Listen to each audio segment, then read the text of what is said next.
world isn't full of beautiful people, it's full of idols. And we have to pray here.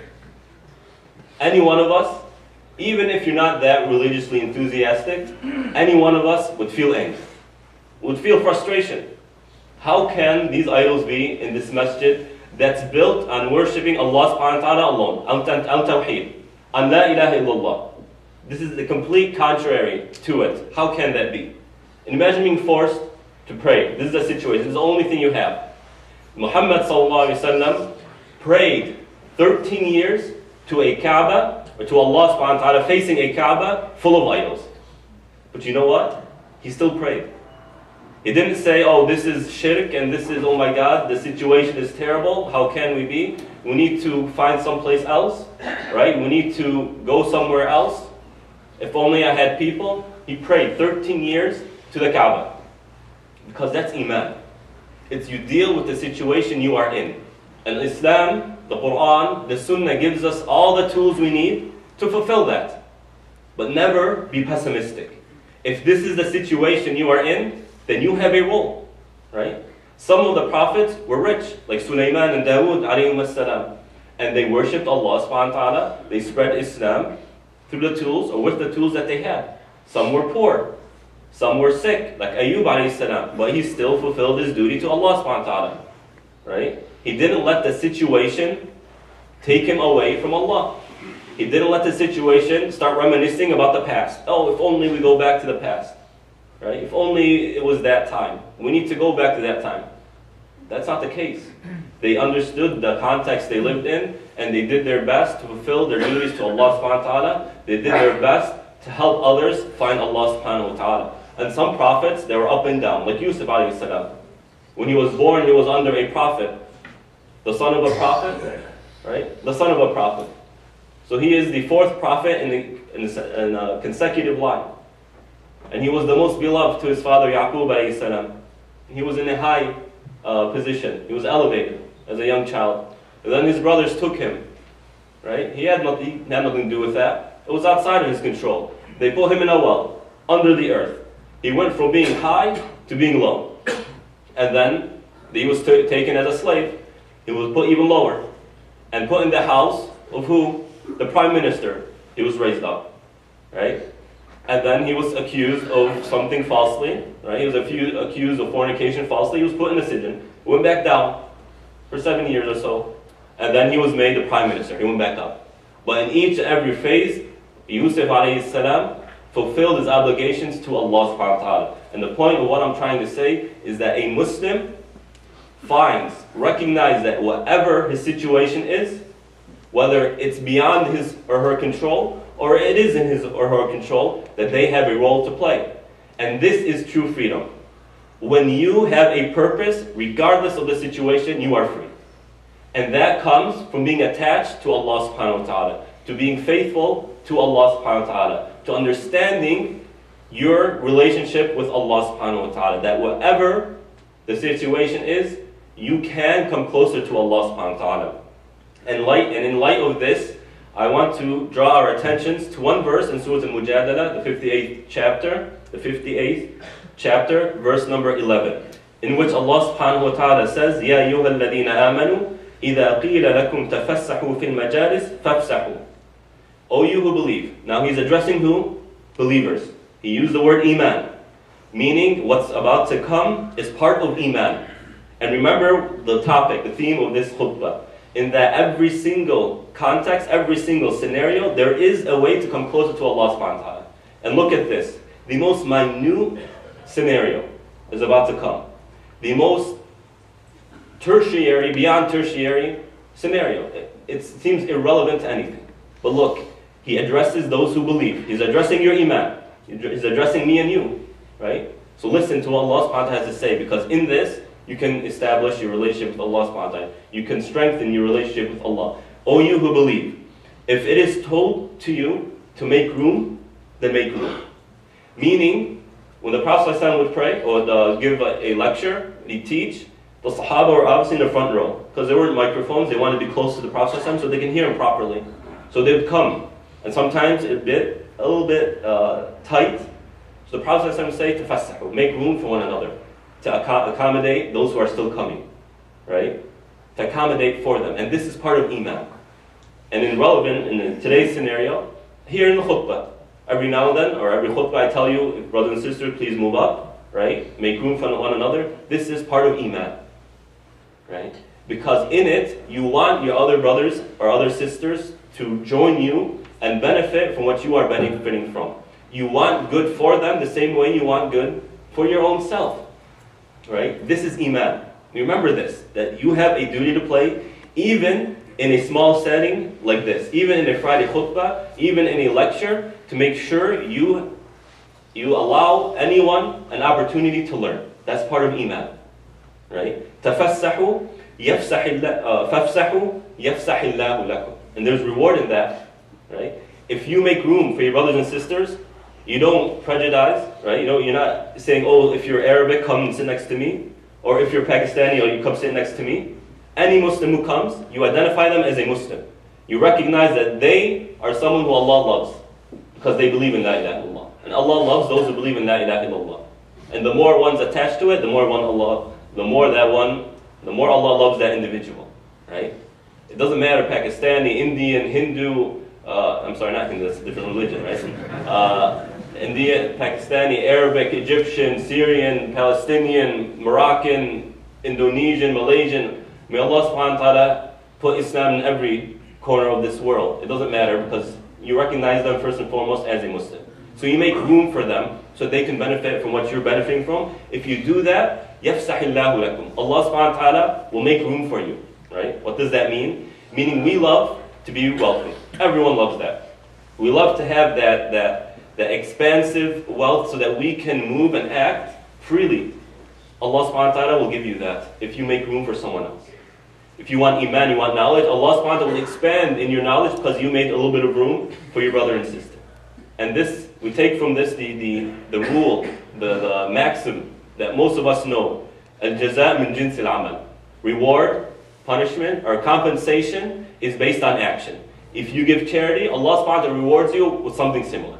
Some sort of monetary blessings, right? He puts blessings in your wealth. He increases your wealth. He gives you good health.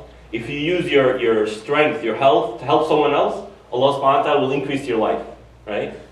And that's why when visiting your relatives, your blood relatives, parents, your siblings, visiting them, make sure you have a strong relationship with them. One of the rewards is Allah subhanahu wa ta'ala puts barakah, blessings in your life. Because you spent from your time, right? You gave charity with your time to someone else. So Allah subhanahu wa ta'ala blesses you with either a longer life, with more time, or with a blessed life.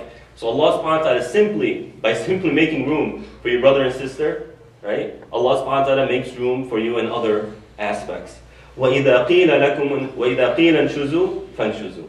Right? If it's told to you to do nushuz. Now the word nashaza, right? The Arabic language is so rich. A verb that starts with noon and sheen, right? Noon then sheen, has the meaning of raising, getting up, and quickness in that. Meaning, if the Prophet ﷺ tells you to get up, do it quickly, right? Out of respect for the gathering, out of respect for what's being taught, out of respect for the Prophet ﷺ. And although the Prophet ﷺ isn't with us, in front of us, what we are teaching is what the Prophet ﷺ taught us, right? So if I say, get up, don't do it out of respect for me, do it out of respect for what I am teaching you, right? The hadith that's being narrated, the blessings of the gatherings of knowledge that you all know. So do it quickly out of respect, right? And this teaches us the respectfulness, the glorification that we should have in our hearts for the Prophet ﷺ, for Allah subhanahu wa ta'ala, for the Quran, for the Sunnah, and likewise there's a reward in this.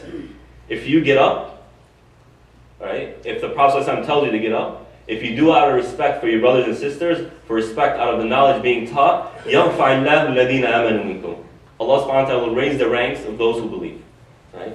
So you rose for the sake of Allah subhanahu wa ta'ala, fulfilling the command of Allah subhanahu wa ta'ala, this verse, Allah subhanahu wa ta'ala will raise you up. Right? So Allah raises those who believe. And if the Muslims are in a state of submission, right, to others, if they are in a state of humility, in a state of weakness, know that The first problem is in our iman. Because if we truly believed, right, if our faith in our iman is strong, if our application of the religion is sound, healthy, Allah subhanahu wa ta'ala will raise us up. Remember that. So before we start blaming anything else, and it could be true by the way, we're not saying that there aren't external factors affecting the ummah, but the biggest calamity of the ummah are the Muslims themselves.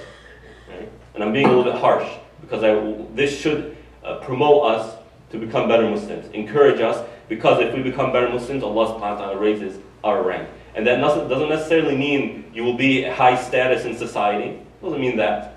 What it means that at least Allah subhanahu wa ta'ala will put the love and respect for you in the hearts of people.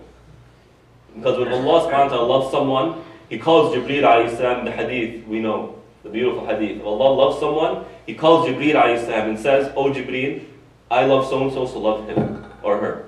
Right? And then Jibreel goes down to the heavens and say, "Allah loves so-and-so, so love him or her." And then this will keep trickling down to the human beings. And we find people, subhanAllah, the first time we see them, we just love them. And that's from the blessings of Allah subhanahu wa ta'ala. Because they raised Allah subhanahu wa ta'ala in their hearts, so Allah subhanahu wa ta'ala raised them. يَرْفَعَ اللَّهُ الَّذِينَ آمَنُوا مِنْكُمْ وَالَّذِينَ أُوتُوا الْعِلْمَ دَرَجَاتٍ. And the people who have knowledge. Allah subhanahu wa ta'ala specified a group from the believers, those who have knowledge. Right? And it's not a coincidence.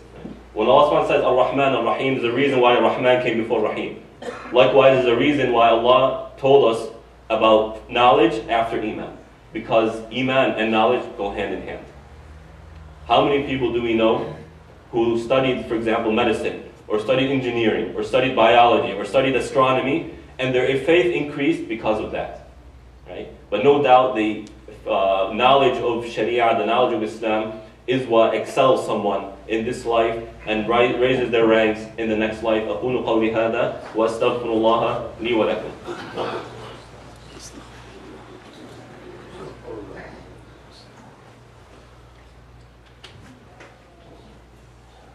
الحمد لله والصلاة والسلام على رسول الله وعلى آله وصحبه ومن والاه أما بعد.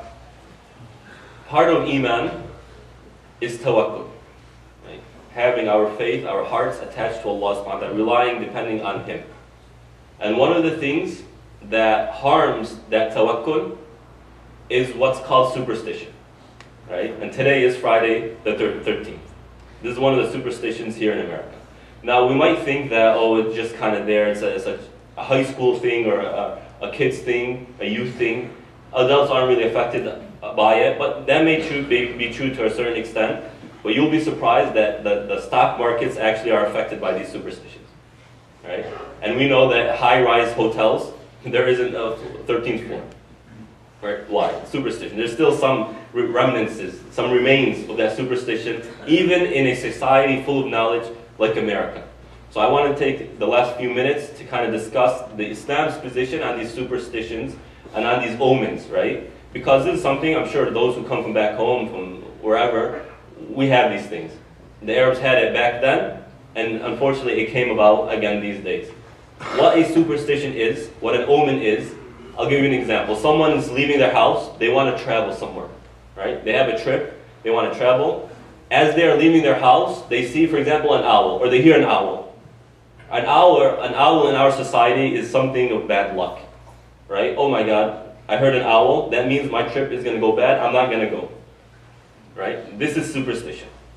And the Prophet ﷺ addressed that, and he said, all this is false. Put it away. That's what we're talking about. And I'm sure in all regions of the world, you have something like this. So there are 3 points I want to talk about quickly. Number one, this is a theological issue.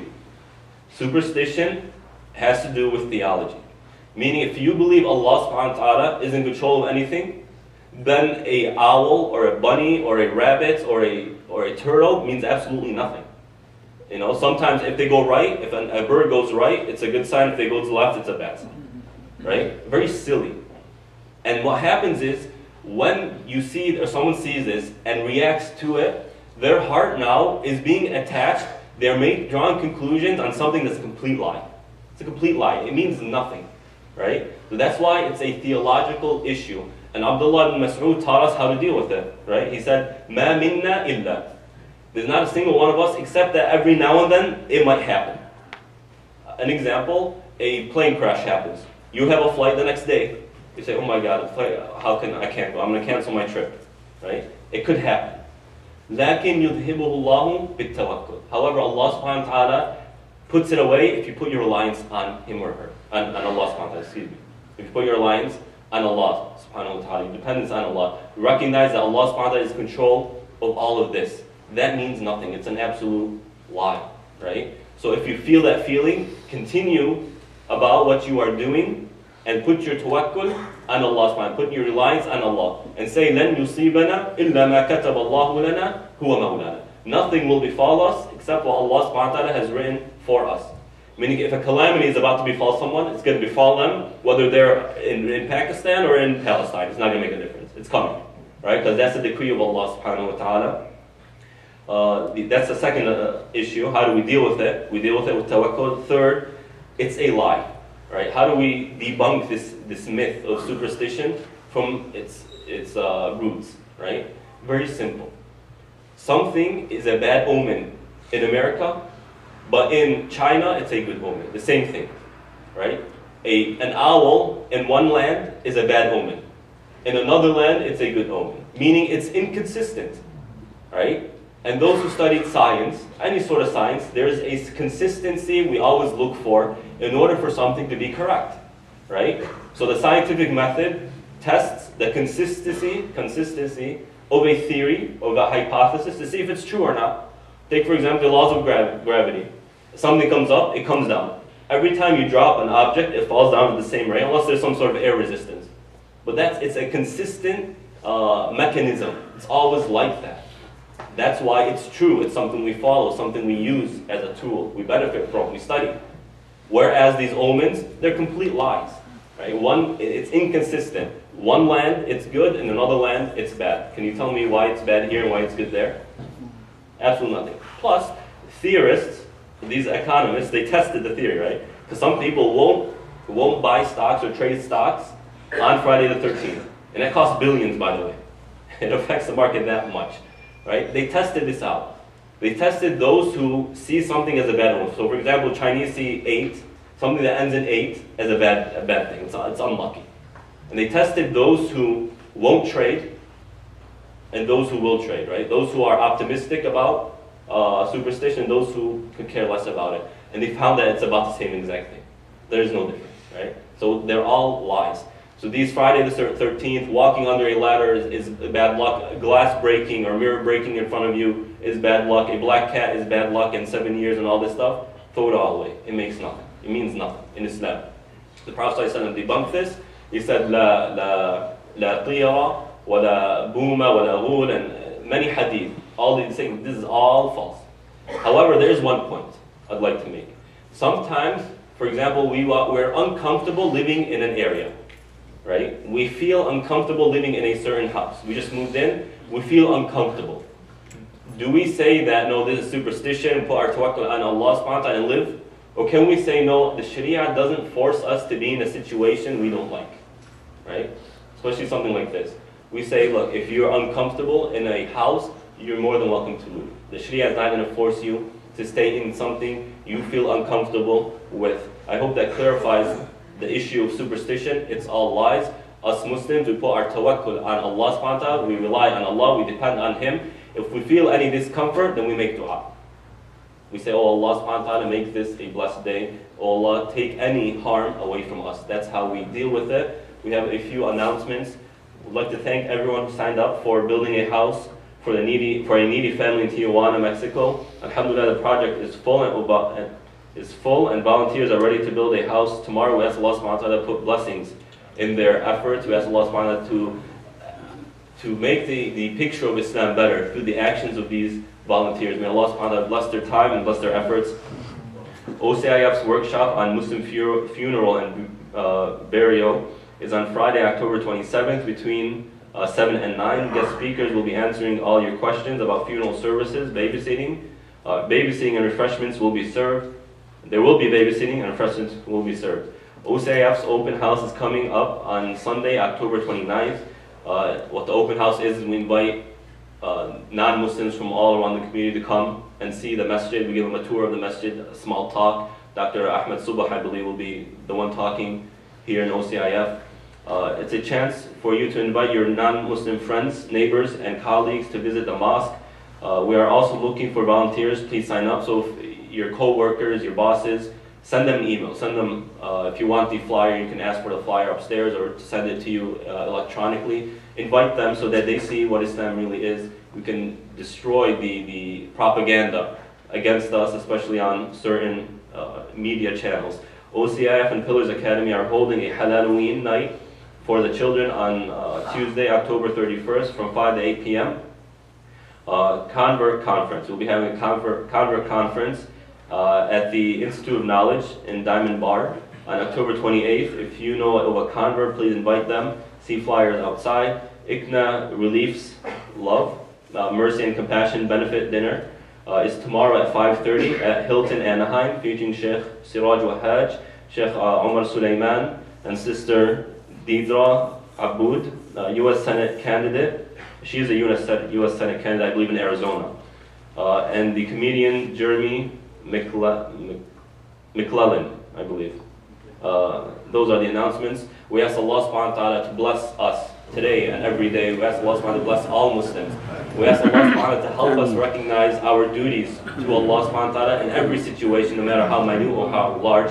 Allahumma اغفر للمسلمين والمسلمات والمؤمنين والمؤمنات الأحياء منهم والأموات إنك سميع قريب مجيب الدعوات يا رب العالمين. اللهم أصلح لنا ديننا الذي هو عصمة أمرنا وأصلح لنا دنيانا التي فيها معاشنا وأصلح لنا آخرتنا التي إليها معادنا واجعل الحياة زيادة لنا في كل خير واجعل الموت راحة لنا من كل شر وأقم الصلاة.